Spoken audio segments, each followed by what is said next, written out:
السلام عليكم ورحمة الله وبركاته. ازيكم يا شباب؟ يا رب تكونوا في صحة وفي أحسن حال.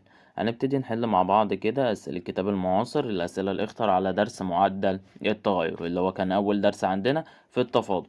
تعالوا كده قبل ما نبدأ بس ندي ملخص سريع للي احنا قلناه في الحصة عن الدرس ده، ندي الملخص وبعد كده نبتدي نحل. بس قبل ما نبدأ حابب أفكرك إنك تقدر تشترك مع مستر محمد شريف على المنصة لو حابب تتابع معاه شرح المنهج أول بأول. المستر بينزل حصتين في الأسبوع، كل حصة بتبقى عبارة عن شرح الدرس كامل ومعاه حل الواجب، وبينزل لك مذكرات المستر في كل حصة. ومش بس كده، المستر عامل جروب للأسئلة تقدر تسأل فيه أي وقت، والمستر بنفسه بيرد على الأسئلة. كمان في متابعة ولي أمر عشان تتابع مستواك أول بأول. تقدر تتواصل مع التيم دلوقتي عن طريق الرابط في وصف الفيديو في أول تعليق. احنا اتكلمنا على درس معدل التغير ده وقلنا ان احنا عندنا 3 دوال اساسيه. اول داله منهم هي داله الايه؟ داله التغير. يبقى اول واحده كده عندنا هي داله الايه؟ التغير. طب داله التغير دي رمزها ايه؟ رمزها ه. خلاص كده. طيب داله التغير دي في حد ذاتها ممكن يطلبها مني في صورتين. طيب ايه الصوره دي؟ ان هو يجي يقول لك انا عايز التغير في دال، اهو التغير في دال. طب التغير في دال ده يعني ايه؟ يعني التغير في صاد، صح كده؟ التغير في دال يعني دالة كذا ناقص دالة كذا، اللي هو التغير في ايه؟ في صاد، صاد النهائية ناقص صاد الابتدائية. طيب يجي يقول لك التغير في دال، خلاص كده ده معناه ان هو عايز ايه؟ عايز ه على طول المعادلة بتاعت. طب ه دي هتساوي عندك ايه على طول؟ دالة س زائد ه، الكلام ده ناقص دالة ايه؟ س.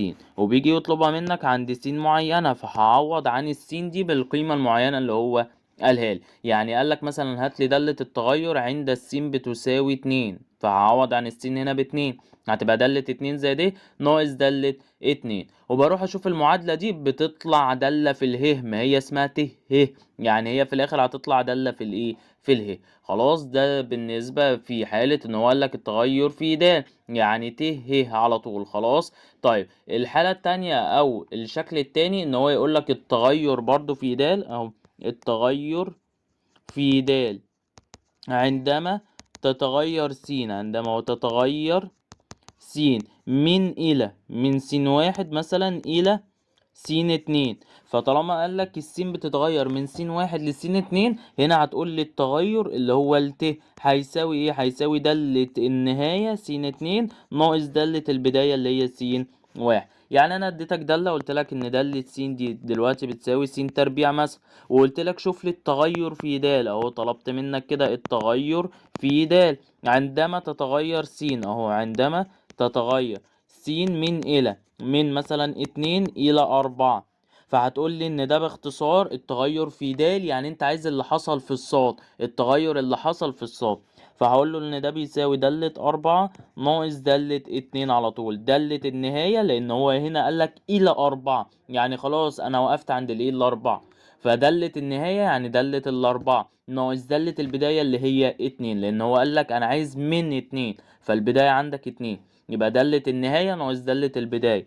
فهتعوض هنا عن السين ب4، تبقى 4 تربيع اللي هي 16 ناقص دالة النهاية اللي هي 2 تربيع، يبقى ناقص 2 تربيع اللي هي 4، اللي هي في الآخر هتطلع بكام؟ ب12. ده كده مثال سريع اهو، في حالة ان هو قالك ايه؟ انا عايز التغير عندما تتغير س من ايه؟ من الى. خلاص. طيب ده كده بالنسبة لدالة الايه؟ التغير. عفوا احنا هنا عندنا التغير في الحالة دي هيساوي دالة النهاية س2 ناقص دالة البداية. طيب ده في حالة دالة التغير. الدالة اللي بعد كده معانا كانت دالة ايه؟ متوسط التغير. متوسط التغير اللي انا كنت برمز لها بالرمز ايه؟ ه، صح كده؟ طيب نفس الحوار هيقولك انا عايز دلوقتي متوسط التغير في حالة او عندي س بتساوي كذا، عند س اهو بتساوي س1. ففي الحالة دي هتقولي ان انا هعوض هنا عن السين بس1. يعني القانون دلوقتي بتاع المتوسط ه، ده عندك بيساوي دالة س زائد ه، الكلام ده ناقص دالة س على ه. ده كده قانون المتوسط في حالة ان هو قالك عند س بتساوي كذا. خلاص عند س بتساوي 2، س بتساوي 3 وهكذا. هنعمل ايه؟ هعوض عن السين بالسين، دي هتبقى دالة مثلا 2 زائد ايه؟ ناقص دالة 2 على ه. يعني عند س بتساوي كذا روح اعوض بالسين دي في القانون ده. طب لو قالك برضو عندما تتغير س من الى، اهو لو قالك كده، عندما تتغير س من إلى، من س1 مثلا إلى س2. ففي الحالة دي المتوسط هيساوي ايه؟ هيساوي الدلتا صاد على الدلتا س. يعني هقول له دالة النهاية برضو اللي هي دالة س2، لأن أنا قلت لك إلى س2 يعني النهاية من س2. يبقى دالة س2 ناقص دالة س1، الكلام ده على فرقهم س2 ناقص س1.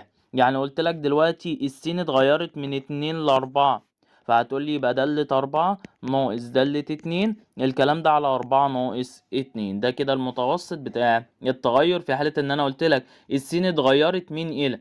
طب قلت لك انا عايز المتوسط لما السين تساوي كذا، خلاص هستخدم انهي قانون؟ اللي هو دالة س زائد ا ناقص دالة س على اله. فده كده اهو بالنسبة لدالة التغير وبالنسبة لدالة ايه متوسط التغير. يا ريت تكون بتكتب معايا عشان ده ملخص الدرس اصلا. خلاص طيب نيجي بقى للدالة التالتة اللي معانا اللي احنا مهتمين بيها اللي هي معدل التغير. يبقى الدالة رقم 3 هو معدل التغير. طب معدل التغير ده القانون بتاعه برضو في حالة ان هو قالك انا عايز دلوقتي معدل التغير، هتقولي ان هو بيساوي قانون واحد اهو، نهاية لما اله تقول للصفر لدالة س زائد ه ناقص دالة س على اله. طب ما دالة س زائد ه ناقص دالة س على ه ده مين؟ ده المتوسط. يعني كأنه بيقولك انا جبت النهاية لما اله تقول للصفر للميم ه. طب افرض انا في مسألة اديتك المعادلة بتاعت الميم ه، قلت لك مثلا هي ب3 زائد ه، ففي الحالة دي هعمل ايه؟ هجيب نهاية لما ه تقول للصفر لل3 زائد ه. انا اديتك الميم ه خلاص، قلت لك ان هو ب3 زائد ه، فانا بقى بجيب النهاية لو انا عايز معدل التغير، بجيب النهاية لما ه تقول للصفر للميم ه ده بقى المتوسط. يعني هنا هعوض عن اله بايه؟ بصفر. في النهايات اول حاجة بعوض بيها، فهنا لما اعوض هتطلع لي كمية معينة ولا لا؟ ايوه هتطلع لي 3 زائد صفر اللي هي بكام؟ ب3. طلعت كمية معينة يبقى هو ده معدل التغير في الحالة دي. خلاص طيب ده في حالة ان انا طلعت معايا كمية ايه معينة. طب في حالة ان هي طلعت معايا كمية غير معينة هعمل ايه؟ هنا بقى نرجع لقوانين النهاية. يعني القوانين او الخطوات دلوقتي بتاعت معدل التغير ايه هي؟ ان انا اجيب الميم ه، يعني الخطوات اهي هكتب لك هنا كده الخطوات واكتبها معايا. خطوات ايجاد معدل التغير، هتقول لي اول حاجة انا بجيبها هو الميم ه المتوسط، المعادلة بتاعت المتوسط. طب تاني حاجة بجيب الميم صفر، يعني معادلة بتاعت المتوسط بعوض عنها او بعوض عن اله بايه؟ بصفر، لان هنا النهاية لما اله تقول للصفر. طيب انا دلوقتي لما اعوض عن اله بصفر ده كده في احتمالات. ايه الاحتمالات؟ ان هي تطلع لي كمية معينة او تطلع لي كمية غير معينة. ما هي في الاخر او في الاول وفي الاخر معدل التغير ده عبارة عن نهاية. فدلوقتي الميم صفر دي لو طلعت لي بكمية معينة يبقى خلاص المعدل بتاع التغير، معدل التغير بيساوي على طول الكمية المعينة اللي هي مثلا ألف. اهي كمية معينة بتساوي ألف يبقى خلاص معدل التغير بيساوي ألف. طيب لو طلعت لي دلوقتي كمية غير معينة، طلعت لي كمية غير معينة، يبقى انا هستخدم قوانين الايه؟ قوانين النهايات. خلاص كده ده كده باختصار الدرس. ده كده باختصار الدرس كله. يعني ارجو ان انت تكون كتبت الكلام ده معايا لان ده ملخص درس معدل التغير اصلا. اهو دالة التغير اخدناها في الاول، بعد كده متوسط التغير، وبعد كده معدل التغير. ومعدل التغير هي دي خطواته.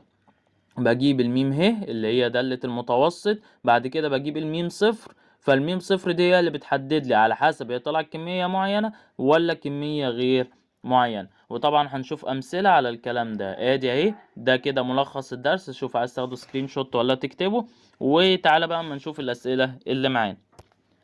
تعالى اما نشوف السؤال الاول. بيقولك اذا كانت الداله د بحيث ان داله س بتساوي 3 س ناقص 2 فان داله التغير ت ه بتساوي ايه عند س بتساوي 1. قالك انا عايز التغير هنا عند س بتساوي 1. يبقى هقول له ان ت ه بتساوي داله س زائد ه ناقص داله ايه؟ ناقص داله س. طب ليه هنا ما قلتش ص ناقص ص؟ لان هنا هو قالك عند س بتساوي كذا. انما لو قالك لما تتغير السين من الى هقول له دالة النهاية ناقص دالة البداية. انما هنا قالك عندي س بتساوي كذا، يبقى خلاص دالة س زائد ايه ناقص دالة السين. خلاص كده فبالتالي هقول له ان الت ه دي بتساوي دلوقتي دالة، هو قالك عندي السين بتساوي 1 يبقى دالة 1 زائد ه الكلام ده ناقص دالة 1. عوضت عن كل س بواحد. طب الاول كده معلش هاتلي دالة 1 زائد ه دي يعني ايه دالة واحد زائد ه؟ يعني شايف دالة س دي انا شلت كل س وعوضت عنها بواحد زائد ه، فهتبقى بالتالي كده 3 في واحد زائد ه، اهي 3 في واحد زائد ه، الكلام ده دلوقتي ناقص 2. يعني هتساوي دلوقتي التلاتة دي هتتوزع هنا، خلي بالك، يعني 3 زائد 3 اهي ناقص 2. يعني في الاخر دالة الواحد زائد ه بتساوي 3 ناقص 2 اللي هي بواحد زائد 3 ه. دي كده مين؟ دالة واحد زائد ه. طب هاتلي دالة الواحد، لان انا بقول دالة واحد زائد ه ناقص دالة واحد. دالة واحد يعني ايه؟ يعني دالة س دي كده انا هعوض فيها عن كل س بكام؟ بواحد. فتعالى اما نعوض، لو عوضنا عن كل س بواحد هتبقى دلوقتي 3 في واحد ناقص 2 اللي هي هتطلع بكام؟ ب3 ناقص 2 بواحد. يبقى خلاص التغير هيساوي دالة واحد زائد ه اللي هي واحد زائد 3 اهي ناقص دالة واحد اللي هي بواحد. فطبعا الواحد راح مع السالب واحد، اتبقالك في الاخر ايه؟ 3 اهي. يبقى الإجابة عندنا هنا في السؤال رقم واحد طلعت كام؟ 3 اهي، اللي هو الاختيار ج. نشوف مع بعض السؤال رقم 2. بيقولك إذا كانت دالة س بأربعة س زائد واحد فإن التغير في د، لأن عايز التغير في د يعني التغير في الصاد. الدال دي هي مين؟ هي الصاد. التغير في الصاد لما تتغير س من 2 ل2 واحد من 10. ده هنا طلب التغير بس لما س تتغير من إلى. طب ما التغير ده احنا عارفين التغير في د ده يعني ايه؟ يعني التغير في صاد. يعني هقول له دالة النهاية، هو بيقول لك من إلى. طب إلى دي يعني إيه؟ يعني النهاية. النهاية عندك باتنين واحد من 10، يبقى دالة 2 واحد من 10 الكلام ده ناقص دالة البداية اللي هي دالة الاتنين. ده كده التغير. التغير ده يعني إيه؟ يعني التغير في الصاد، يعني دالة النهاية ناقص دالة البداية. طب دالة 2 واحد من 10 دي يعني ايه؟ يعني هعوض في دالة س دي عن كل س بكام؟ باتنين واحد من 10 اهو. هشيل الس دي وأعوض عنها باتنين واحد من 10، فهتبقى 4. يلا شيل السين وعوض عنها باتنين واحد من 10. الكلام ده ناقص، أو هنا زائد واحد اهي، ناقص دالة 2. فدالة 2 دي يعني هعوض عن السين ب2، هتبقى 4 في 2. الكلام ده دلوقتي زائد واحد. الغلطة الأشهر إن حضرتك ما توزعش السالب ده على الضرب ده كله. يعني حضرتك خلص دي كده، اعمل دي في قوس لوحدها على الآلة. يعني اهو لو جبنا الآلة كده أو نمسح كل الكلام ده، لو أنا دلوقتي عايز أدخلها على الآلة هدخلها ازاي؟ هتقولي 4 في 2 واحد من 10 اهو، 2 واحد من 10. الكلام ده دلوقتي زائد واحد. خلاص هتقولي ناقص وافتح قوس كبير كده. ليه؟ لان انا هدخل فيه 4 في 2 من 10 او 4 في 2 اهي زائد واحد كلها، واقفل القوس. ده معناه ان انا بقول له اطرح كل اللي موجود هنا ده، 4 في 2 زائد واحد كلها. لان انت لو قلت له سالب 4 في 2 هيوزع السالب على الاربعة في 2 بس، مش هيوزع على الموجب واحد. فلازم اعمل القوس ده عشان اقول له ان السالب ده متوزع على الضرب ده كله. خلاص، شوية حاجات كده وشوية فنيات في الآلة، بس هتطلع في الآخر المسألة معاك غلط. يعني انت لو ما عملتش كده في الآخر الناتج هيطلع غلط، وهو هتلاقيه حاطط لك الاختيار ده في الاختيارات عندك عشان عارف ان انت هتعمل كده. فناخدوا بالنا كده من الحاجات البسيطة دي اللي ممكن توقعنا في الامتحان. نضغط يساوي كده هتطلع معاك باتنين على خمسة اللي هو 4 من 10، اللي هو هنلاقي عندنا انهي اختيار؟ هنلاقي عندنا الاختيار ب. نشوف مع بعض السؤال رقم 4. بيقولك إذا كانت دالة س بتساوي س تربيع ناقص س زائد واحد فإن دالة التغير ت، هنا هو عايز الت عند س بتساوي 3 هي ايه؟ ده أول سؤال عندنا. طيب قلت له دلوقتي أنت عايز ايه؟ يعني المعادلة بتاعت ت ه، صح؟ طب ما أنا عارف إن الت ه دي عندك بتساوي ايه؟ دالة س زائد ه التغير في ص ناقص دالة الس. طب الأول كده وقالك عندي الس بتساوي 3، يعني هتساوي دلوقتي دالة 3 زائد ه بعوض عن كل س ب3 ناقص دالة 3. طب معلش هاتلي دالة التلاتة زائد ه دي كده. طب دالة 3 زائد ه يعني ايه؟ يعني هشيل كل س وأعوض عنها ب3 زائد ه. طيب هي دالة س أصلا تعالى نكتبها فوق اهو.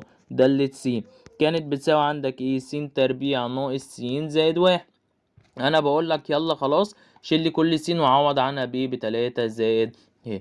فهتقول لي ان الكلام ده دلوقتي هيساوي 3 زائد ه تربيع. الكلام ده ناقص متوزع على التلاتة زائد ه كلها، لان هنا ناقص مضروبة في س. يبقى اللي انا هشيل السين واعوض بيه مكانها، يبقى الناقص ده هيتوزع عليها كلها. الكلام ده دلوقتي زائد واحد. يعني هتقول لي فكة القوس ده يبقى مربع الأول 9، الأول في التاني في 2، يبقى 3 في 2 يعني 6 اهي. طيب مربع التاني ه تربيع سالب، يلا توزع على التلاتة زائد ه كلها، يبقى سالب 3 سالب ه. وهنا الزائد 1 نزلت زي ما هي.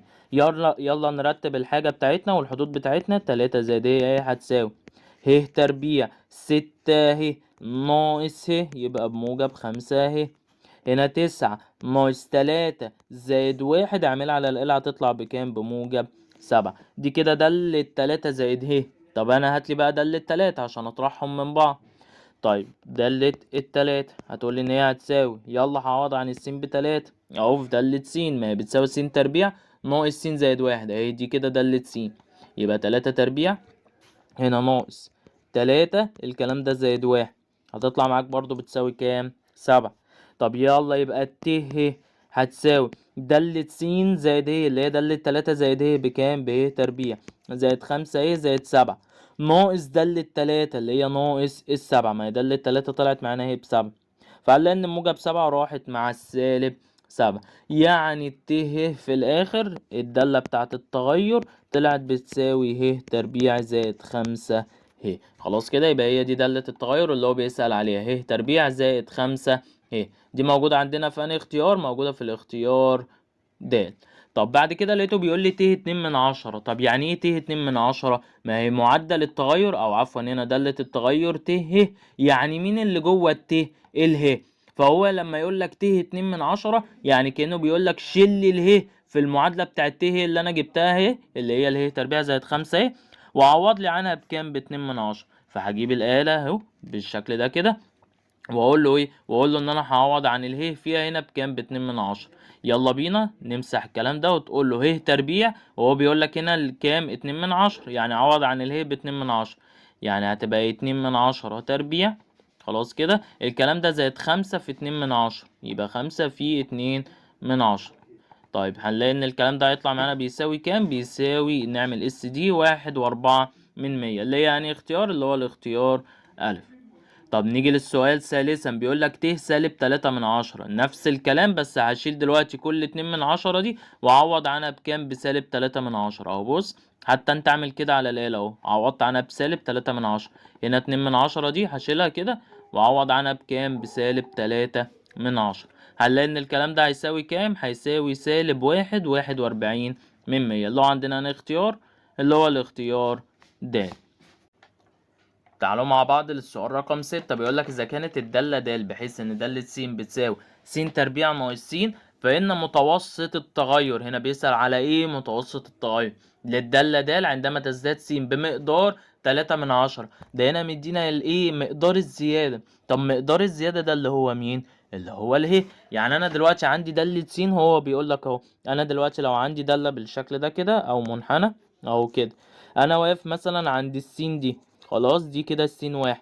هو قالك انا زدت بمقدار 3/10، يعني مشيت كده مقدار كام؟ 3/10، ورحت للنقطة التانية اللي هي هتبقى ايه؟ س زائد 3/10. خلاص كده.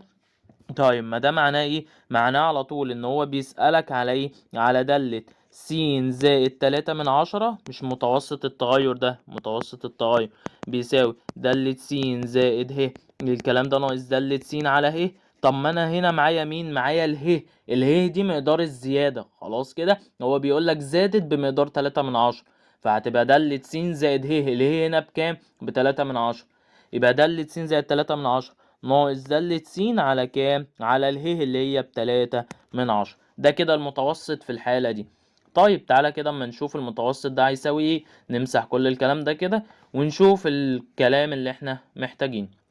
اول حاجة انا عايز اجيب دالة السين زائد 3/10 دي، اهي دالة س زائد 3/10. طب يعني ايه س زائد 3/10؟ يعني شايف دالة س دي، شيل لي كل س فيها وعوض عنها بايه؟ بس زائد 3/10. طيب ما هي دالة س اكتبها لي كده، هي بتساوي ايه؟ هنلاقي ان هي س تربيع ناقص س، يبقى دالة س بتساوي س تربيع ناقص س، اعوض عن كل س فيها بس زائد 3/10، يعني هتساوي س زائد 3/10 تربيع الكلام ده ناقص س، يلا شيلها بقى وعوض عنها بس زائد 3/10. س زائد 3/10 هتقول لي هربع الكلام ده او هفك ده، هتقول لي مربع الاول س تربيع، الاول في التاني في 2، يعني س في 3/10 في 2 اللي هي هتطلع بكام؟ ب6/10 س. طيب ومربع التاني 3/10 تربيع اللي هي بكام؟ ب9/100. اعملها على الآلة كل الكلام ده. وهنا الناقص هيتوزع على السين وعلى ال3/10، يبقى ناقص س ناقص 3/10. خلاص دي كده دالة س زائد 3/10. بس دي محتاجة تبسيط، فهقول له ان الكلام ده بيساوي السين تربيع اهي زي ما هي. هنا عندك موجب 6/10 س سالب 1 س، موجب 6/10 ناقص 1 اللي هي بكام؟ ب4/10. الكلام ده اعمله على الآلة. هنا موجب 9/100 ناقص 3/10، اعملها على الآلة هتطلع ب21/100. خلاص كل الكلام ده اعمله على الآلة.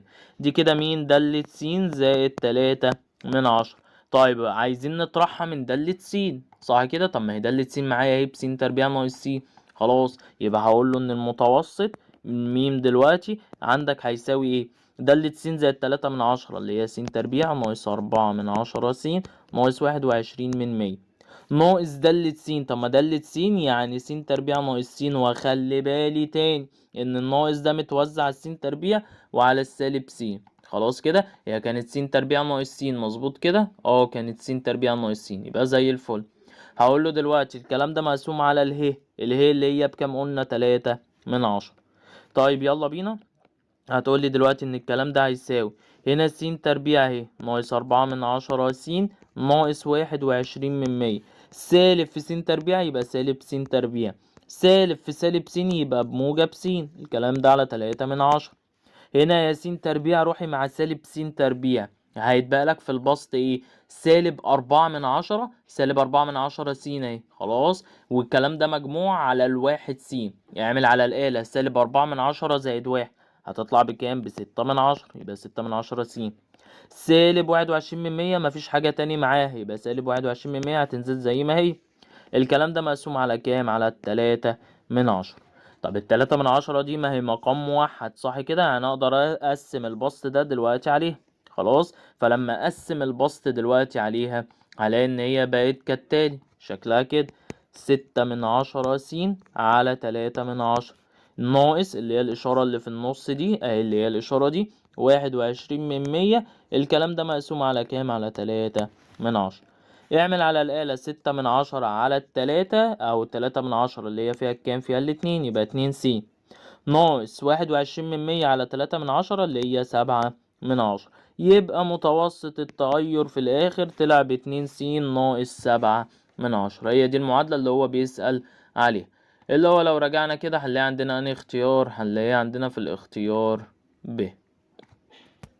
السؤال رقم 7 بيقولك إذا كان متوسط التغير في د، هنا بيقولك المتوسط بيساوي كام؟ 2.4 عندما تتغير س من إلى ده هنا بيقولك إيه؟ السين بتتغير من إلى يعني دلتا ص على دلتا س على طول. طالما قالك س بتتغير من إلى يبقى التغير في ص على التغير في س، ده كده المتوسط.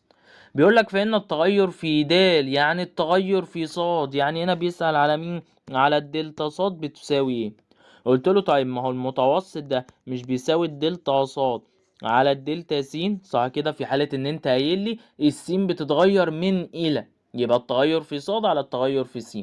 طيب هو قايل لك ان المتوسط بكام؟ ب2.4. الكلام ده هيساوي الدلتا ص اللي انا عايزها على الدلتا س، يعني التغير في س، يعني س النهاية ناقص س البداية. طب السين النهاية اللي هي بعد إلى كام؟ 3.2، يبقى 3.2 س النهاية ناقص س البداية اللي هي بكام؟ ب3. فطبعا أنا لو عايز الدلتا ص دي هعمل إيه؟ هضرب ده هنا مقص، هقول له 2.4 مضروبة في 3.2 ناقص 3. نعملها على الآلة قدامك أهو، نجيب الآلة هنا كده وأقول له دلوقتي إن أنا هضرب 2.4 دي مقص في 3.2 أهي ناقص التلاتة. خلاص بخلص دي الأول، ممكن تخلصها هنا أصلا، يعني تقول له 3.2 ناقص 3 بكام، وبعد كده تضربها في 2.4. تعالى ما نشوف الكلام ده هيساوي كام. هيساوي 48/100. يبقى الإجابة بتاعت السؤال رقم 7 ده لو رجعنا كده هنلاقي إن الإجابة عندنا هتساوي كام؟ 48/100 اللي هو الاختيار ب.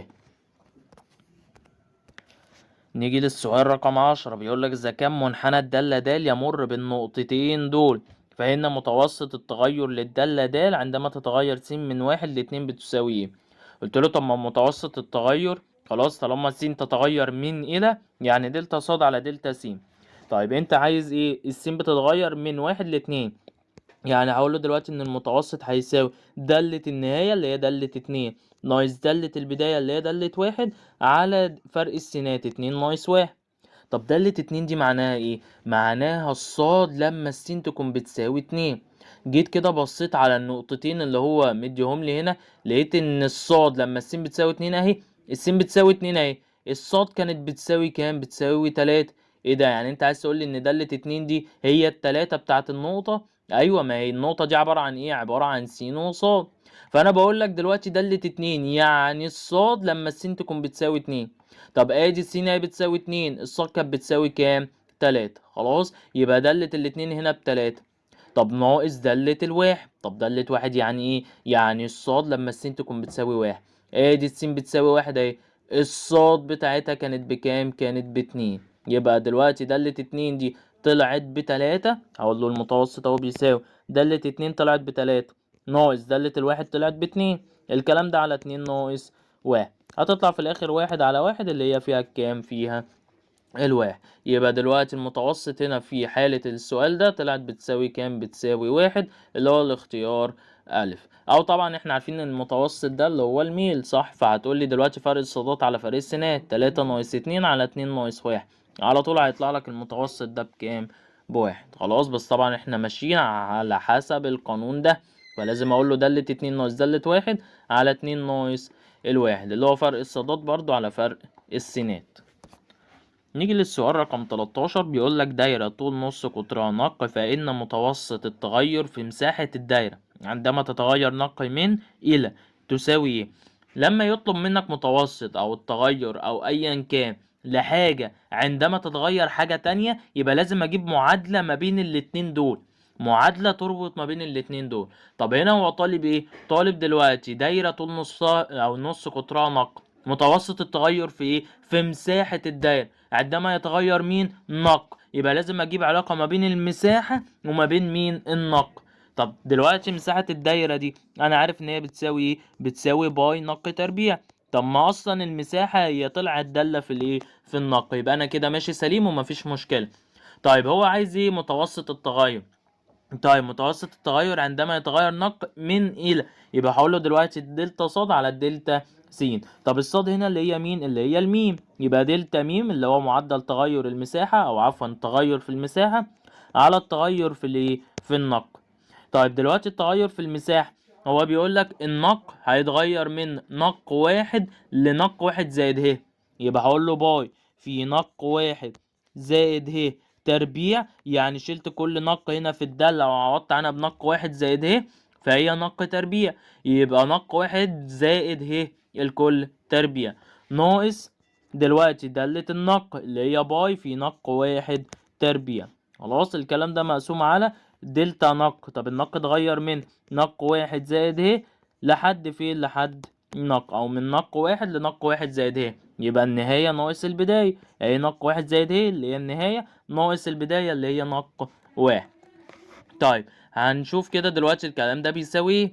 هقول له دلوقتي ان الباي اهي خلاص مضروبة في فكة القوس ده هتبقى نق تربيع او نق واحد تربيع مربع الاول في التاني في 2 يبقى 2 ه نق واحد، الكلام ده زائد مربع التاني اللي هو ه تربيع، الكلام ده دلوقتي ناقص باي في نق واحد تربيع مقسومة على طبعا النق واحد راحت مع السالب نق واحد اتبقى لي ه. طيب لو اخدنا الباي من البسط عامل مشترك، تعالى ناخده الباي عامل مشترك، هيتبقى لي من اول حد ده مين؟ النق تربيع زائد 2 ه نق زائد ه تربيع.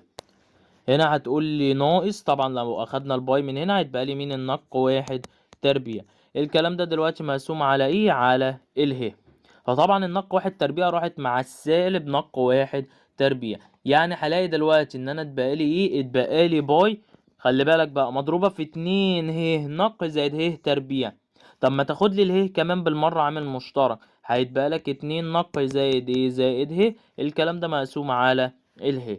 فطبعا ه راحت مع ه، يعني كل ده في الاخر بيساوي باي في 2 نق زائد ه. يبقى هو ده الدالة بتاعت المتوسط اللي هو بيسأل عليها، باي في 2 نق زائد ايه، زائد ه. اللي هو لو رجعنا كده هنلاقي عندنا في انهي اختيار، لو رجعنا كده هنلاقي عندنا في الاختيار ب، اللي هي باي في 2 نق زائد ه. نيجي للفكرة اللي بعد كده معانا في السؤال رقم 19، بيقولك إذا كانت دالة س بتساوي جتا س فإن معدل تغير الدالة عند س بتساوي باي على الاتنين تساوي ايه. هنا ايه ده دخل في حتة معدل التغير، يبقى إذا لازم بقى نشوف هو عايز معدل التغير يعني ايه. أول حاجة فاكر بجيب الميم ه، طب وبعد ما بجيب الميم ه بجيب مين، الميم صفر، صح كده؟ طيب الميم صفر دي بيطلع عندي حالات، إما كمية معينة وإما كمية غير معينة، صح كده؟ افتكر معايا خطوات معدل التغير، هو هنا عايز معدل التغير. طيب تمام، قلت له طيب انا هجيب الميم ه. طب الميم ه دي يعني ايه، ميم ه. هو بيقول لك عند السين بتساوي باي على الاتنين، يعني هتقول لي ان هي دالة باي على الاتنين زائد ه. الكلام ده دلوقتي ناقص دالة باي على الاتنين على الايه، على اله. ده كده الميم ه. طب هات لي يلا دالة الباي على الاتنين زائد ه. هي دالة س اصلا بتساوي ايه، بتساوي جاتا س. اكتبها فوق كده عشان تبقى قدام، دالة س بتساوي جاتا س. فلما اجي اقول لك هات لي دالة باي على الاتنين زائد ه، يعني انا هشيل كل س واعوض عنها باي على الاتنين زائد ه، يعني هتساوي جاتا باي على الاتنين زائد اله. طب ثانية كده، ما هي باي على الاتنين دي اللي هي 90. طب جاتا 90 زائد سيتا، افتكر معايا، جاتا 90 زائد سيتا دي فاكر كانت بتساوي ايه؟ هتقول لي 90 زائد سيتا دي في الربع التاني. طب في الربع التاني الجاتا موجبة ولا سالبة؟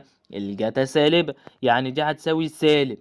طيب ال90 بتغير الدالة اللي بره، الجاتا دي هتخليها ايه، هتخليها جاي، يعني في الاخر هتساوي سالب جا سيتا. يعني جاتا باي على الاتنين زائد هي سالب جا ه. ايوه بالظبط كده، يبقى دالة باي على الاتنين زائد ه بسالب جا ه. واحنا طبعا عندنا دالة باي على الاتنين، يعني هعوض عن السين بباي على الاتنين، هتبقى جاتا باي على الاتنين اللي هي جاتا 90 اللي انا عارف ان هي بكام، بصفر. خلاص هات لي الميم ه، يلا الميم ه هنلاقي ان هي هتساوي ايه، هتساوي دالة باي على الاتنين زائد ه اللي هي بسالب جا ه، ناقص دالة باي على الاتنين اللي هي ناقص صفر على الايه، على اله، يعني هتساوي سالب جا ه على اله. دي كده الميم ه. طب احنا جبنا الميم ه، خلي بالك انا عايز معدل التغير. دي كده اول خطوة ان انا جبت الميم ه. طب تاني خطوة ان انا اجيب مين، الميم صفر، يعني اعوض عن اله بكام، بصفر. فدي هتساوي سالب جا صفر على الصفر اللي هي هتطلع صفر على صفر. ايه دي كمية غير معينة. طيب يعني معنى كده ان انا هستخدم ايه، قوانين النهايات. ما هو قلت لك طالما الميم صفر طلعت بكمية غير معينة يبقى انا هستخدم ايه، قوانين النهايات. طب دلوقتي انا عندي الميم ه دي طلعت بتساوي سالب جا ه على اله. مش دي كده نهاية دالة مثلثية؟ ما هو كده كده معدل التغير يعني نهايات. طب ما دي كده مش نهاية دالة مثلثية؟ انا عارف ان جا ه على ه النهاية بتاعتها دي بكام، دي بواحد. اه بس خلي بالك ده في هنا سالب، يبقى بالتالي النهاية دي هتساوي كام في الاخر، هتساوي سالب واحد. خلاص يبقى هي بس الفكرة في السؤال ده كله ان جا ه على ه، ان انت تكون فاكر من الترم الاول ان اصلا دي نهايتها بكام، بواحد. ففي الاخر طلعت في واحد وعندنا في سالب قدامها، يعني النهاية دي في الاخر هتساوي كام، سالب واحد، اللي هو الاختيار ب. بعد كده بيقولك إذا كان متوسط التغير في الدالة د بحيث إن دالة س بتساوي 4 س تربيع زائد أ، عندما تتغير س من ب إلى 2 يساوي سالب 4، فإن ب بتساوي إيه؟ هنا أول حاجة بيتكلم على إيه؟ بيتكلم على المتوسط. طب تاني حاجة بيقولك إيه؟ عندما تتغير س من إلى، يبقى خلاص أنا هقول له إن المتوسط طالما س بتتغير من إلى يعني دلتا صاد التغير اللي حصل في الصاد على التغير اللي حصل في السين. طيب التغير اللي حصل في السين سهل، نيجي بقى للتغير اللي حصل في الصاد. هو قال لك ان السين اتغيرت من الى، يعني هقول له دالة النهاية اللي هي بعد الى اللي هي دالة 2 ناقص دالة البداية اللي هي دالة الب. الكلام ده على السين النهائية ناقص السين الابتدائية اللي هي 2 ناقص الب. طيب هو قال لك ان المتوسط ده بيساوي كام، قال لك سالب 4، يبقى سالب 4 بتساوي الكلام ده. طب دالة 2 دي يعني ايه؟ يعني شايف دالة س دي كده اهي، دالة س اللي هي بتساوي عندك 4 س تربيع زائد أ، هعوض عن الس فيها ب2، هتبقى 4 في 2 تربيع زائد أ ناقص دالة الب كلها، يعني بفتح قوس كده واشوف دالة الب بتساوي ايه. هعوض عن الس بب، هتبقى 4 ب تربيع زائد ايه؟ زائد أ. كل الكلام ده مقسوم على 2 ناقص ب بيساوي كام في الآخر؟ بيساوي -4. طيب تعالى اما نشوف كده الكلام ده بيساوي ايه. هنا هتقول لي -4 اهي بتساوي 4 في 2 تربيع اللي هي 4 في 4 بكام؟ ب16 زائد أ. السالب هيتوزع هنا، هيبقى -4 ب تربيع سالب في موجب أ يبقى -أ. الكلام ده على 2 ناقص ب، يعني بالتالي موجب أ راحت مع -أ. ومن هنا لو أخدنا دلوقتي هنا -4 دي هتساوي 16 ناقص 4 ب تربيع، الكلام ده على 2 ناقص ب.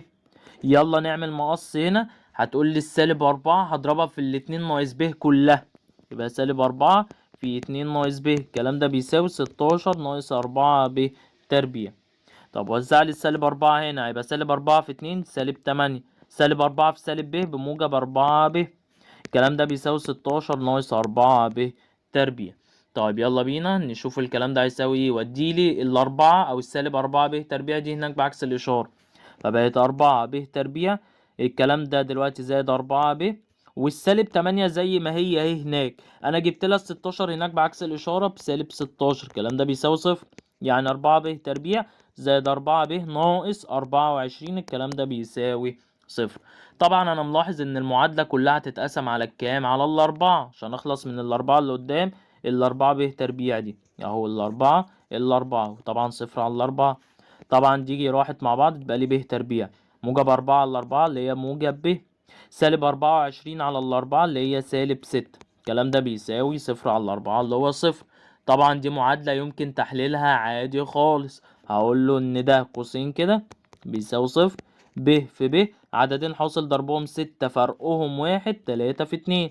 بما ان الاشارة دي سالب، اشارة الحد الاوسط بتروح للكبير اللي هو ال3، والتانية بتاخد عكسها، يعني من هنا الب بسالب 3 ومن هنا الب بتساوي كام؟ 2. خلي بالك هو كان بيسأل على قيمة الب.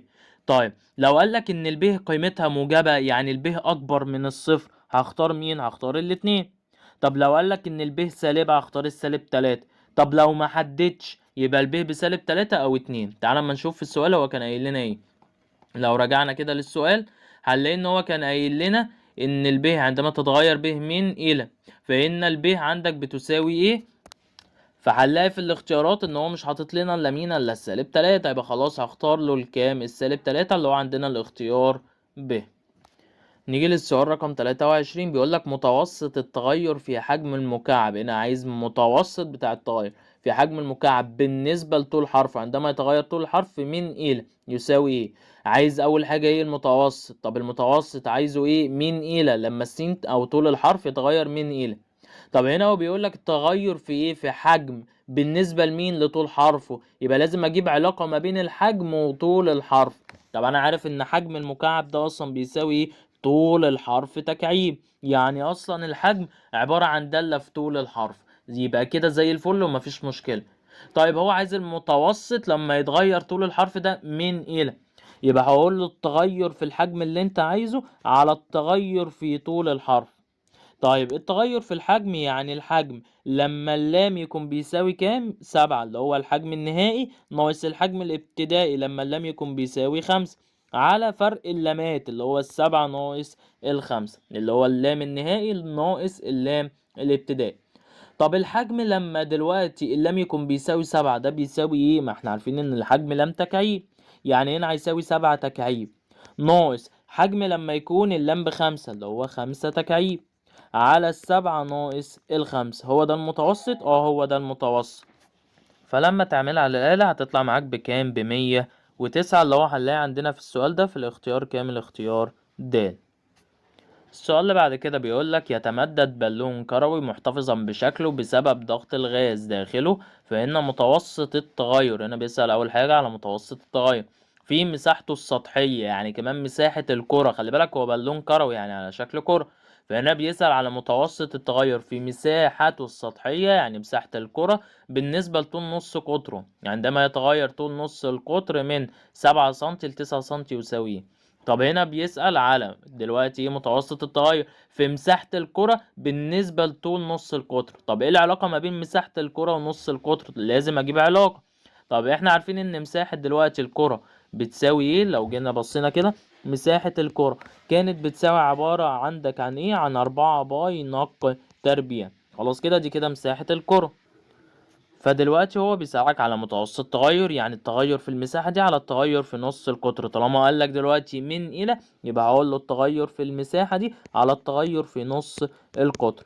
طب هو قالك دلوقتي المساحة اتغيرت أو نص القطر اتغير من 7 ل9، يبقى هقول له 4 باي في 9 تربيع ناقص 4 باي في 7 تربيع، اللي هو التغير اللي حصل في المساحة على التغير اللي حصل في النقل، اللي هو قالك من 9 ل7 أو من 7 ل9.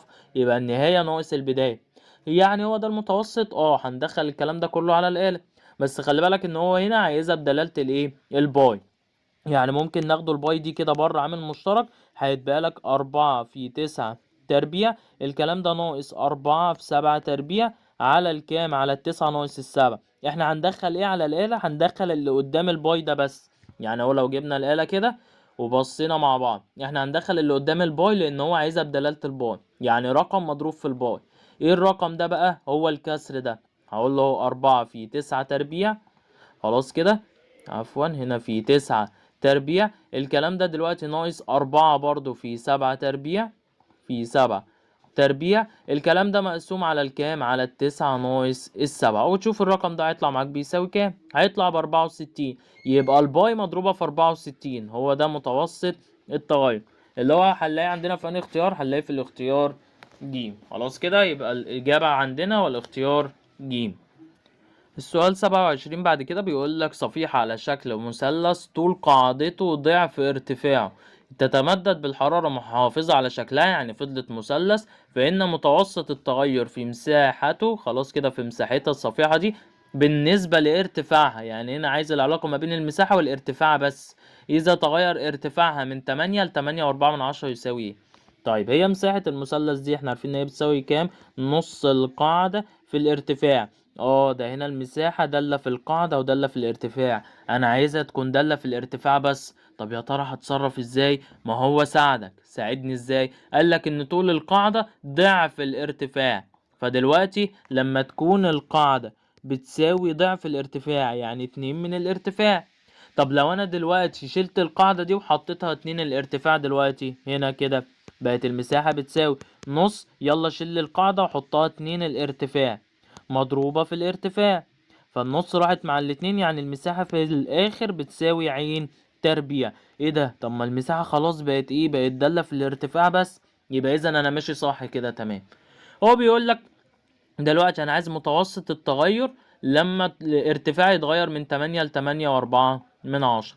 طيب من الى، يبقى هقول له التغير في المساحة على التغير في الايه؟ في الارتفاع.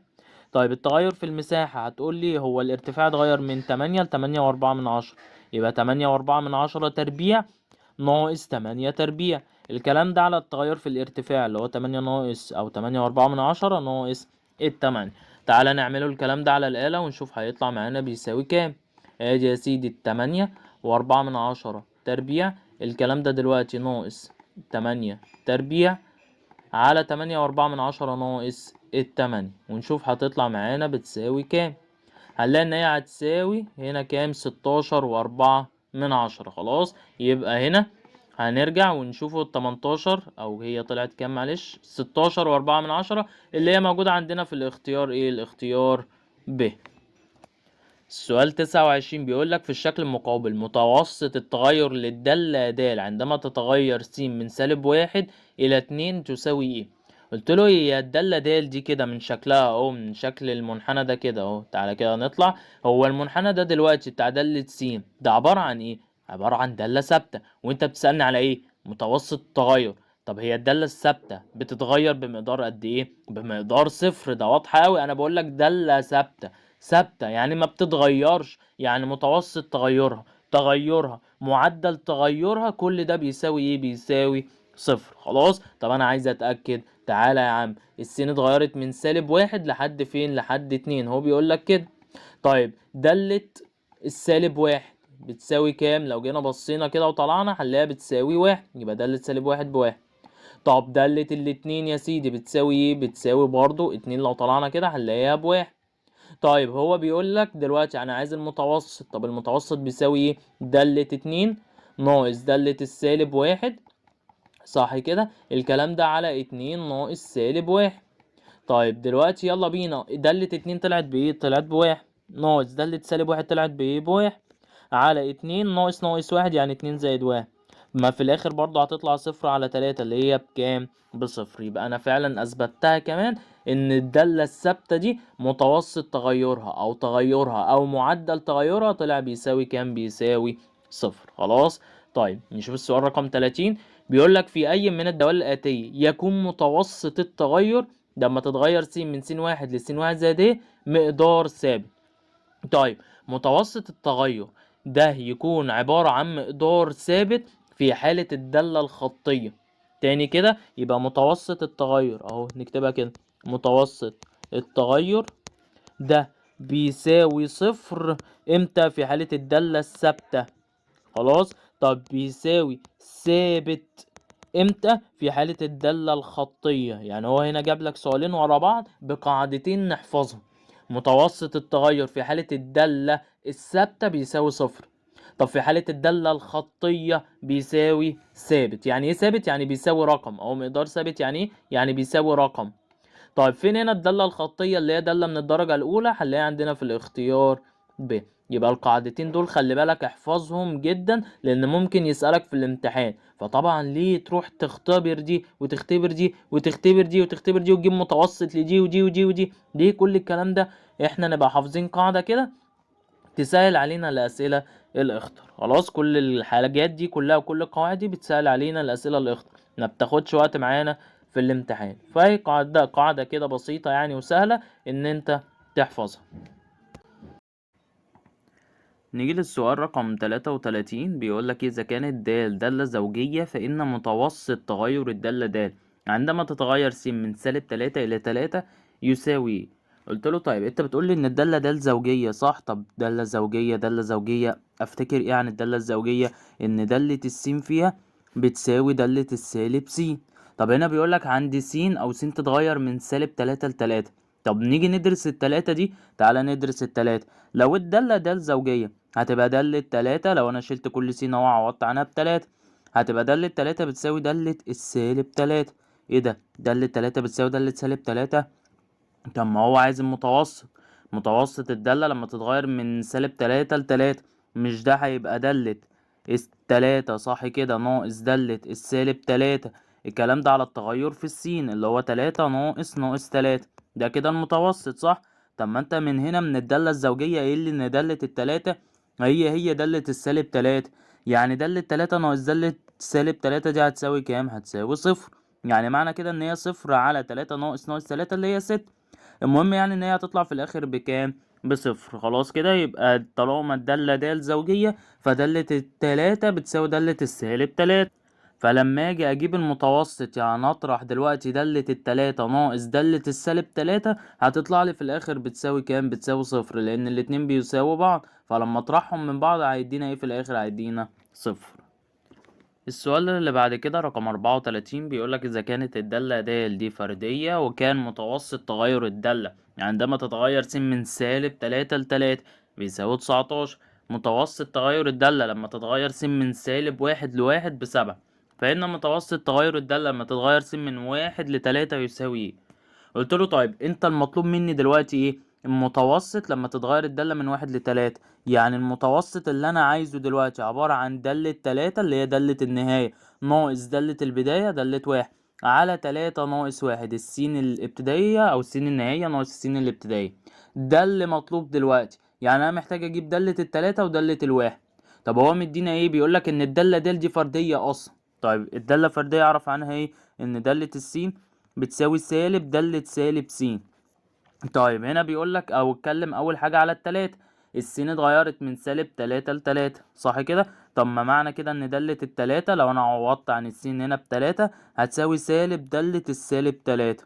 خلاص كده. طيب السين اتغيرت من سالب 3 ل3، فانا دلوقتي المتوسط خلاص كده ده عبارة عن ايه؟ دالة التلاتة خلاص كده ناقص دالة السالب 3، لان هو قالك اتغيرت من سالب 3 ل3، فهتبقى دالة النهاية ناقص دالة البداية اللي هي سالب 3 على 3 ناقص 3. خلاص كده.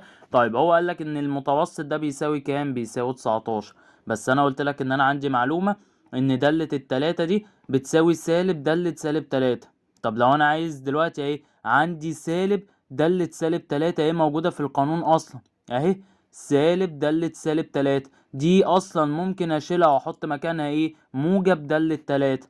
خلاص، يعني معنى كده ان المتوسط الكلام ده هيساوي دالة 3 زائد دالة 3، الكلام ده على 3 ناقص 3 اللي هي ال6. المتوسط قال لنا ان هو ب19، يعني انا اقدر اشيل ده دلوقتي واعوض عنه ب19. طب 19 بتساوي الكلام ده اللي هي دالة 3 زائد دالة 3 اللي هي 2 دالة 3. اهو هقول له كده ان 19 دلوقتي بتساوي 2 من دالة 3 على ال6. يعني دلوقتي ال6 في 19 دي اهي 6 في 19 بتساوي 2 من دالة 3. طب لو انا عايز من هنا بقى دالة 3 هعمل ايه؟ هقسم على الاتنين، فهنلاقي دلوقتي ان دالة 3 هتطلع معانا بتساوي كام؟ 6 في 19 على الاتنين اللي هي هتطلع بكام؟ ب57. خلاص كده. يبقى دالة 3 انا حليت مشكلتها. نيجي بقى لدالة الواحد، نفس الطريقة بالظبط. هي مش الدالة دي فردية؟ تمام. يعني دالة الواحد بتساوي عندك سالب دالة السالب 1. يعني انا لو شفت سالب دالة سالب 1 اشيلها على طول واحط مكانها ايه؟ موجب دالة الواحد. طيب ما هو هنا قايل لنا ايه؟ متوسط الدالة دي لما اتغيرت من 1 لسالب 1 او من سالب 1 ل1 كانت ب7. فنفس الكلام برضو هقول له المتوسط لما السين تتغير من سالب 1 ل1 ده عبارة عن ايه؟ عبارة عن دالة النهاية اللي هي الواحد ناقص دالة البداية سالب 1 على 1 ناقص 1. طب ما هي سالب دالة سالب 1 اهي، خلاص اللي هي اللي فوق دي كده موجودة هنا اهي، اشيلها واحط مكانها ايه؟ برضو دالة الواحد. فهنا المتوسط اللي هو قال لي ان هو ب7، هو قال لنا ان المتوسط في الحالة دي ب7. الكلام ده دلوقتي عندك هيساوي دالة واحد ودي شلتها وحطيت مكانها دالة واحد، يعني بقى عندي 2 من دالة الواحد. خلاص كده. الكلام ده على 1 ناقص 1 اللي هي 1 زائد 1 بكام؟ ب2. يعني معنى كده ان الاتنين دي راحت مع الاتنين دي، يعني دالة الواحد في الاخر طلعت بتساوي كام؟ بتساوي 7. يبقى دالة الواحد ب7. يبقى انا كمان حليت مشكلة ايه؟ دالة الواحد. يلا بينا نروح نشوف بقى المتوسط اللي هو طالبه. قلت لك هو طالب المتوسط لما السين تتغير من 1 ل3. يعني معنى كده ان قلت له ان المتوسط هيساوي دالة التلاتة ناقص دالة الواحد، الكلام ده على 3 ناقص 1. دالة التلاتة احنا جبناها ب57، الكلام ده ناقص دالة الواحد اللي هي ب7 على 3 ناقص 1 2. يعني هتساوي عندك دلوقتي 50 على الاتنين اللي هي فيها كام؟ 25. يبقى المتوسط اللي هو طالبه طلع بكام؟ ب25. اللي هو لو رجعنا كده هنلاقي عندنا انهي اختيار؟ هنلاقيه الاختيار ج. لو جينا للسؤال رقم 36 بيقولك إذا كان متوسط التغير للدالة د لما تتغير س من 1 ل2 هو كام في 1. خلاص، يبقى لو السين اتغيرت من 1 ل2 التغير ده أو متوسط التغير كان كام في 1. وكان متوسط التغير للدالة د عندما تتغير س من 2 ل4، من 2 المرة دي لحد 4 كان هو كاف 2. فإن إيه العلاقة ما بين كاف 1 وكاف 2؟ قلت له طيب هي الأول كده خلي بالك، يعني أنت لو أخدت بالك دي دالة خطية، يعني لو حد فاهم قوي هحل الأول بالحل ده والحل التاني هنحل بيه برضه. لو حد فاهم هيقول لي دي دالة خطية اهي، دالة خطية عبارة عن خط. يعني دلوقتي متوسط التغير عبارة عن مقدار ايه؟ ما احنا قلنا ان هو مقدار ثابت. في حالة الدالة الثابتة المتوسط بيطلع ايه؟ بيطلع صفر. طب في حالة الدالة الخطية المتوسط بيطلع عبارة عن ثابت. يعني ايه بقى المتوسط عبارة عن ثابت؟ يعني المتوسط لما س تتغير من 1 ل2 هو من 2 ل3، هو من 2 ل4، هو من 2 ل10، هو من 2 لمليون. طالما الدالة خطية فالمتوسط هيطلع بإيه؟ بمقدار ثابت. يعني المتوسط في الحالة الأولى لما السين تتغير من 1 ل2 هيطلع هو المتوسط لما السين تتغير من 2 ل4. يعني هلاقي إن كاف 1 في الآخر بتساوي كاف 2، اللي هو عندنا الاختيار ج. طب انا عايز احل بالخطوات، انا معرفش معلومة شبه كده وعايز احل بالخطوات. تعال اما نحل بالخطوات. اول حاجة كف واحد لما السين اتغيرت من 1 ل2، هقول له ده عبارة عن دالة 2 المتوسط يعني الأول اللي هو الكاف واحد يعني، اللي هو بيساوي عندك دالة 2 ناقص هنا ناقص دالة الواحد، الكلام ده على 2 - 1. طب دالة 2 بكام؟ لو جينا للمنحنى ده كده دالة 2 يعني الصاد لما السين تكون بتساوي 2. ادي السين اهي بتساوي 2، جيت طلعت كده لقيت الصاد بتساوي كام؟ لقيت الصاد بتساوي 2. يبقى دالة 2 بكام؟ ب2. يبقى الكلام ده هيساوي 2 ناقص دالة الواحد. دالة الواحد السين اهي بتساوي 1، يطلع كده هتلاقي الصاد بكام؟ ب1. يبقى 2 - 1 على 2 - 1 اللي في المقام، يعني هتساوي 1 على 1 اللي هي فيها الكام؟ فيها الواحد. يعني اذا الكاف واحد اللي هو المتوسط الاول ده كده، الكاف واحد طلعت بتساوي كام؟ بتساوي 1. طب نيجي للكاف 2، قالك لما السين اتغيرت من 2 ل4، يعني اهو من 2 مشيت لحد 4، يعني هتقولي ان هي دالة الاربعة دالة النهاية ناقص دالة البداية السين الابتدائية اللي هي دالة الاتنين، الكلام ده على 4 - 2. جيت قلت له دلوقتي طب دالة 4 يعني ايه؟ يعني الصاد لما السين ب4، جيت طلعت كده لقيت الصاد بكام؟ الصاد ب4 ناقص دالة 2. دالة 2 يعني لما السين بتساوي 2 اهو، اطلع كده هتلاقي ان دالة 2 بكام؟ ب2. الكلام ده على 4 - 2.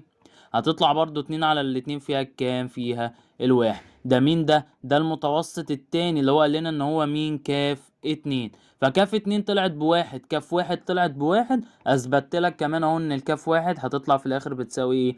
كاف 2 بيساوي مقدار ثابت اللي هو عندنا هنا مين؟ الواحد ده، هو ده المقدار الثابت بتاع المتوسط اللي عندنا. تعال نشوف مع بعض فكرة آخر سؤال ده. بيقولك يوضح الشكل المقابل منحنى الدالة د بحيث إن ص بتساوي دالة س، عارفين طبعا. طيب في أي مما يأتي يكون متوسط التغير في د هو الأكبر؟ بيسألنا على مين؟ المتوسط. طب المتوسط ده اللي هو بيساوي إيه؟ بيساوي التغير في ص، خلاص كده الكلام ده على التغير في س. طب امتى ده يكون أكبر ما يمكن، أو إيه أكبر قيمة ليه؟ لما البسط يكون كبير، خلاص كده البسط يكون كبير والمقام يكون ايه؟ صغير. تاني انت عندك اي كسر امتى يكون كبير؟ لما يبقى البسط كبير والمقام صغير. يعني هنلاقي دلوقتي ان 2 مثلا على الواحد دي فيها كام؟ فيها الاتنين. ليه؟ لان البسط كبير خلاص كده والمقام صغير. طب 2 على 3 ده هنا الكسر ده صغير. ليه؟ او اقل من الواحد. ليه؟ لان انت هتلاقي دلوقتي ان الاتنين دي اصغر من الايه؟ من التلاتة. البسط صغير والمقام كبير. طب امتى دي يكون كبير؟ لو لقيت ان هي 3 على الاتنين، بص البسط كبير والمقام هو اللي صغير، هتلاقي ان دي 3 على الاتنين اللي احنا عارفين ان هي بكام؟ ب1.5، خلاص اكبر من الواحد. فهو هنا بيسألك يعني امتى دلوقتي المتوسط ده يكون اكبر او ليه اكبر قيمة، يعني امتى البسط يكون كبير والمقام يكون صغير. طب لو جينا بصينا كده وتعاملنا بالمربعات، يعني تعال نتعامل بالمربعات. انا دلوقتي بقول لك دلتا صاد يعني ايه؟ يعني التغير في صاد. فلو انا مشيت من الف لب، هو بيقول لك امتى؟ لما السين تتغير من الف لب ولا من ب لج ولا من ج لد ولا ايه يعني؟ طب تعال نشوف اول احتمال من الف لب. يعني انا السين اتغيرت كام مربع؟ اتغيرت مربع واحد. يعني اول حاجة كده الميم واحد ده، هنلاقي دلوقتي ان السين الدلتا س اتغيرت بمربع واحد، هنتعامل بالمربعات يعني. طيب الصاد هنيجي نبص كده كانت من هنا لحد هنا، يعني اتغيرت كام مربع؟ ادي مربع وادي التاني، يعني الدلتا صاد هتبقى كام؟ مربعين. خلاص فالميم واحد هتساوي مربعين على مربع اللي هو كام؟ مربعين. طيب تعالى اما نشوف المتوسط التاني او الاختيار ب. بيقول لك من ب لج، من ب لحد الجيم، يعني انا مشيت كام مربع على السين؟ مشيت مربع واحد من ب لج. يبقى الميم 2 هتقولي ان هو هيساوي، انا مشيت على السين مربع واحد. طيب على الصاد اتغيرت من اللي فين؟ من البه اهي لحد الجيم اهي. بص الصاد كانت هنا واتغيرت بقت هنا، يعني مشيت كام مربع؟ مربع واحد. فالمتوسط التاني ده اللي هو في الاختيار ب هيطلع بواحد. لا لحد دلوقتي المتوسط الاول ده اللي انا مشيته من الف لب هو الاكبر. طب نيجي من ج لد، نمسح كده ونشوف من ج لد. لو انا مشيت من ج لحد الدال، من الجيم لحد الدال انا مشيت كام مربع على السين؟ على الواحد. يبقى انا دلوقتي شغال على الميم 3 اللي هو هيساوي من الجيم للدال، يعني السين اتغيرت بمربع واحد. طب نيجي نمشي كده نطلع كده من الجيم اهي، وادي الدالة اهي، يا ترى الصاد اتغيرت قد ايه؟ برضو هنلاقي ان هي اتغيرت مربع واحد برضو، اللي هو الحتة دي كده. خلاص، يعني معنى كده ان الدلتا صاد بواحد، يعني هنلاقي ان الميم تلاتة كمان بتطلع بواحد. طيب نشوف اخر اختيار، بيقولك لما السين تتغير من الف له، خدها كلها بقى من اول الف لحد اله، يعني كم مربع على السين؟ ادي واحد اتنين تلاتة اربعة، يبقى الميم اربعة. هتقولي ان هو بيساوي الدلتا س، انا مشيت على السين اربعة. طب طلعت في الصاد كام؟ ادي واحد، خلاص كده، وادي الهي اهي، الهي في النص خلي بالك، ادي واحد اتنين تلاتة اربعة ونص، يعني هنا هيبقى كام؟ اربعة ونص. فاربعة على اربعة ونص اعملها على الآلة، او اربعة ونص يعني على الاربعة، تطلع معاك واحد ومية خمسة وعشرين من الف. خلاص كده، يعني برضو طلع في الاخر مين اكبر حاجة؟ الميم واحد اكبر متوسط، اللي هو عبارة عن مين؟ الميم واحد، اللي هو عندنا في الاختيار الف. لو مشيت من الف لحد الب، ليه؟ لان الدلتا صاد كانت كبيرة بالنسبة للدلتا س، وهكذا حتى في الميم اربعة كانت الدلتا صاد اكبر من الدلتا س، بس كان الميم واحد اكبر منه. فاحنا اتعاملنا هنا بالمربعات. خلاص كده، قلت يعني ان المربع عبارة عن واحد. فهو ده بس فكرة السؤال اللي معانا ده. وده كده كان اخر سؤال معانا في حل اسئلة الكتاب المعاصر على درس معدل التغير. في نهاية الفيديو بتمنى ان انتوا تكونوا استفدتم، والسلام عليكم. طب لو انا عايز من هنا بقى دالة تلاتة، هعمل ايه؟ هقسم على الاتنين. فهنلاقي دلوقتي ان دالة تلاتة هتطلع معانا بتساوي كام؟ ستة في 19 على الاتنين، اللي هي هتطلع بكام؟ ب57. خلاص كده، يبقى دالة تلاتة انا حليت مشكلتها. نيجي بقى لدالة الواحد، نفس الطريقة بالظبط. هي مش الدالة دي فردية؟ تمام، يعني دالة الواحد بتساوي عندك سالب دالة السالب واحد. يعني انا لو شفت سالب دالة سالب واحد اشيلها على طول واحط مكانها ايه؟ موجب دالة الواحد. طيب ما هو هنا قايل لنا ايه؟ متوسط الدالة دي لما اتغيرت من واحد لسالب واحد، او من سالب واحد لواحد، كانت بسبعة. فنفس الكلام برضو، هقول له المتوسط لما السين تتغير من سالب واحد لواحد، ده عبارة عن ايه؟ عبارة عن دالة النهاية اللي هي الواحد ناقص دالة البداية سالب واحد على واحد ناقص واحد. طب ما هي سالب دالة سالب واحد اهي، خلاص، اللي هي اللي فوق دي كده موجودة هنا اهي، اشيلها واحط مكانها ايه؟ برضو دالة الواحد. فهنا المتوسط اللي هو قال لي ان هو بسبعة، هو قال لنا ان المتوسط في الحالة دي بسبعة. الكلام ده دلوقتي عندك هيساوي دالة واحد، ودي شلتها وحطيت مكانها دالة واحد، يعني بقى عندي اتنين من دالة الواحد. خلاص كده، الكلام ده على واحد ناقص واحد، اللي هي واحد زائد واحد بكام؟ باتنين. يعني معنى كده ان الاتنين دي راحت مع الاتنين دي، يعني دالة الواحد في الاخر طلعت بتساوي كام؟ بتساوي سبعة. يبقى دالة الواحد بسبعة. يبقى انا كمان حليت مشكلة ايه؟ دالة الواحد. يلا بينا نروح نشوف بقى المتوسط اللي هو طالبه. قلت لك هو طالب المتوسط لما السين تتغير من واحد لتلاتة، يعني معنى كده ان قلت له ان المتوسط هيساوي دالة التلاتة ناقص دالة الواحد، الكلام ده على تلاتة ناقص واحد. دالة التلاتة احنا جبناها ب57، الكلام ده ناقص دالة الواحد اللي هي بسبعة على تلاتة ناقص واحد اتنين، يعني هتساوي عندك دلوقتي 50 على الاتنين اللي هي فيها كام؟ 25. يبقى المتوسط اللي هو طالبه طلع بكام؟ ب25، اللي هو لو رجعنا كده هنلاقي عندنا انهي اختيار؟ هنلاقيه الاختيار ج. لو جينا للسؤال رقم 36، بيقولك إذا كان متوسط التغير للدالة د لما تتغير س من واحد لاتنين هو كاف واحد. خلاص، يبقى لو السين اتغيرت من واحد لاتنين، التغير ده أو متوسط التغير كان كاف واحد. وكان متوسط التغير للدالة د عندما تتغير س من اتنين لأربعة، من اتنين المرة دي لحد أربعة، كان هو كاف اتنين. فإن ايه العلاقة ما بين كاف واحد وكاف اتنين؟ قلت له طيب هي الأول كده خلي بالك، يعني انت لو أخدت بالك دي دالة خطية، يعني لو حد فاهم قوي هحل الاول بالحل ده، والحل التاني هنحل بيه برضه. لو حد فاهم هيقول لي دي دالة خطية اهي، دالة خطية عبارة عن خط، يعني دلوقتي متوسط التغير عبارة عن مقدار ايه؟ ما احنا قلنا ان هو مقدار ثابت. في حالة الدالة الثابتة المتوسط بيطلع ايه؟ بيطلع صفر. طب في حالة الدالة الخطية المتوسط بيطلع عبارة عن ثابت. يعني ايه بقى المتوسط عبارة عن ثابت؟ يعني المتوسط لما س تتغير من واحد لاتنين، هو من اتنين لتلاتة، هو من اتنين لاربعة، هو من 2 ل10، هو من 2 ل1,000,000. طالما الدالة خطية فالمتوسط هيطلع بايه؟ بمقدار ثابت. يعني المتوسط في الحالة الأولى لما السين تتغير من 1 ل2 هيطلع هو المتوسط لما السين تتغير من 2 ل4. يعني هلاقي ان كاف واحد في الآخر بتساوي كاف 2، اللي هو عندنا الاختيار ج. طب انا عايز احل بالخطوات، انا معرفش معلومة شبه كده وعايز احل بالخطوات. تعال اما نحل بالخطوات.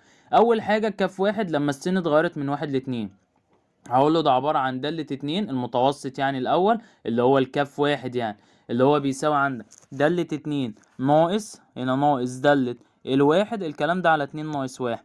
طب دالة 2 بكام؟ لو جينا للمنحنى ده كده دالة 2 يعني الصاد لما السين تكون بتساوي 2. ادي السين اهي بتساوي 2، جيت طلعت كده لقيت الصاد بتساوي كام؟ لقيت الصاد بتساوي 2. يبقى دالة 2 بكام؟ ب2. يبقى الكلام ده هيساوي 2 ناقص دالة الواحد. دالة الواحد السين اهي بتساوي 1، يطلع كده هتلاقي الصاد بكام؟ ب1. يبقى 2 - 1 على 2 - 1 اللي في المقام، يعني هتساوي 1 على 1 اللي هي فيها الكام؟ فيها الواحد. يعني اذا الكاف واحد اللي هو المتوسط الاول ده كده، الكاف واحد طلعت بتساوي كام؟ بتساوي 1. طب نيجي للكاف 2، قالك لما السين اتغيرت من 2 ل4، يعني اهو من 2 مشيت لحد 4، يعني هتقولي ان هي دالة ال4 دالة النهاية ناقص دالة البداية السين الابتدائية اللي هي دالة الاتنين، الكلام ده على 4 - 2. جيت قلت له دلوقتي طب دالة 4 يعني ايه؟ يعني الصاد لما السين ب4، جيت طلعت كده لقيت الصاد بكام؟ الصاد ب4 ناقص دالة 2. دالة 2 يعني لما السين بتساوي 2 اهو، اطلع كده هتلاقي ان دالة 2 بكام؟ ب2. الكلام ده على 4 - 2. هتطلع برضو 2 على الاتنين فيها كام؟ فيها الواحد. ده مين ده؟ ده المتوسط التاني اللي هو قال لنا ان هو مين؟ كاف 2. فكاف 2 طلعت بواحد، كاف واحد طلعت بواحد. اثبتت لك كمان اهو ان الكاف واحد هتطلع في الاخر بتساوي ايه؟ كاف 2 بيساوي مقدار ثابت اللي هو عندنا هنا مين؟ الواحد ده. هو ده المقدار الثابت بتاع المتوسط اللي عندنا. تعال نشوف مع بعض فكرة آخر سؤال ده. بيقولك يوضح الشكل المقابل منحنى الدالة د بحيث إن ص بتساوي دالة س، عارفين طبعا. طيب في أي مما يأتي يكون متوسط التغير في د هو الأكبر؟ بيسألنا على مين؟ المتوسط. طب المتوسط ده اللي هو بيساوي إيه؟ بيساوي التغير في ص. خلاص كده الكلام ده على التغير في س. طب امتى ده يكون أكبر ما يمكن، أو إيه أكبر قيمة ليه؟ لما البسط يكون كبير. خلاص كده البسط يكون كبير والمقام يكون ايه؟ صغير. تاني انت عندك اي كسر امتى يكون كبير؟ لما يبقى البسط كبير والمقام صغير. يعني هنلاقي دلوقتي ان 2 مثلا على الواحد دي فيها كام؟ فيها الاتنين. ليه؟ لان البسط كبير خلاص كده والمقام صغير. طب 2 على التلاتة ده هنا الكسر ده صغير. ليه؟ او اقل من الواحد. ليه؟ لان انت هتلاقي دلوقتي ان الاتنين دي اصغر من الايه؟ من التلاتة. البسط صغير والمقام كبير. طب امتى دي يكون كبير؟ لو لقيت ان هي 3 على 2. بص البسط كبير والمقام هو اللي صغير، هتلاقي ان دي 3 على 2 اللي احنا عارفين ان هي بكام؟ ب1.5. خلاص اكبر من الواحد. فهو هنا بيسألك يعني امتى دلوقتي المتوسط ده يكون اكبر او ليه اكبر قيمة، يعني امتى البسط يكون كبير والمقام يكون صغير. طب لو جينا بصينا كده وتعاملنا بالمربعات، يعني تعال نتعامل بالمربعات. انا دلوقتي بقول لك دلتا صاد يعني ايه؟ يعني التغير في صاد. فلو انا مشيت من الف لب هو بيقول لك امتى؟ لما السين تتغير من الف لب ولا من ب لج ولا من ج لد ولا ايه يعني؟ طب تعال نشوف اول احتمال من الف لب. يعني انا السين اتغيرت كام مربع؟ اتغيرت مربع واحد. يعني اول حاجة كده الميم واحد ده، هنلاقي دلوقتي ان السين الدلتا س اتغيرت بمربع واحد. هنتعامل بالمربعات يعني. طيب الصاد هنيجي نبص كده كانت من هنا لحد هنا، يعني اتغيرت كام مربع؟ ادي مربع وادي التاني، يعني الدلتا صاد هتبقى كام؟ مربعين. خلاص فالميم واحد هتساوي مربعين على مربع اللي هو كام؟ مربعين. طيب تعالى اما نشوف المتوسط التاني او الاختيار ب. بيقولك من ب لج، من ب لحد الجيم، يعني انا مشيت كام مربع على السين؟ مشيت مربع واحد من ب لج. يبقى الميم 2 هتقولي ان هو هيساوي انا مشيت على السين مربع واحد. طيب على الصاد اتغيرت من اللي فين؟ من الب اهي لحد الجيم اهي. بص الصاد كانت هنا واتغيرت بقت هنا، يعني مشيت كام مربع؟ مربع واحد. فالمتوسط التاني ده اللي هو في الاختيار ب هيطلع بواحد. لا لحد دلوقتي المتوسط الاول ده اللي انا مشيته من الف لب هو الاكبر. طب نيجي من ج لد، نمسح كده ونشوف من ج لد. لو انا مشيت من ج لحد الد، من الجيم لحد الدال انا مشيت كام مربع على السين على الواحد، يبقى انا دلوقتي شغال على الميم 3 اللي هو هيساوي من الجيم للدال، يعني السين اتغيرت بمربع واحد. طب نيجي نمشي كده نطلع كده من الجيم اهي، وادي الدال اهي، يا ترى الصاد اتغيرت قد ايه؟ برضه هنلاقي ان هي اتغيرت مربع واحد برضه، اللي هو الحتة دي كده. خلاص، يعني معنى كده ان الدلتا صاد بواحد، يعني على ان الميم 3 كمان بتطلع بواحد. طيب نشوف اخر اختيار، بيقول لك لما السين تتغير من الف له، خدها كلها بقى من اول الف لحد اله، يعني كم مربع على السين؟ ادي 1 2 3 4، يبقى الميم 4. هتقولي ان هو بيساوي الدلتا س، انا مشيت على السين 4. طب طلعت في الصاد كام؟ ادي 1. خلاص كده، وادي الهي اهي، الهي في النص خلي بالك. ادي 1 2 3 4 ونص، يعني هنا هيبقى كام؟ 4 ونص.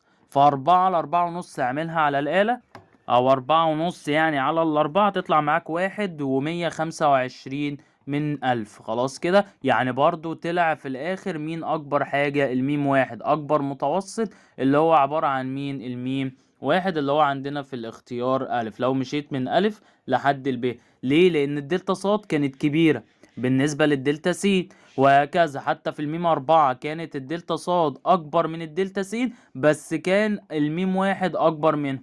فاحنا اتعاملنا هنا بالمربعات. خلاص كده، قلت يعني ان المربع عبارة عن واحد. فهو ده بس فكرة السؤال اللي معانا ده. وده كده كان اخر سؤال معانا في حل اسئلة الكتاب المعاصر على درس معدل التغير. في نهاية الفيديو بتمنى ان انتوا تكونوا استفدتم، والسلام عليكم.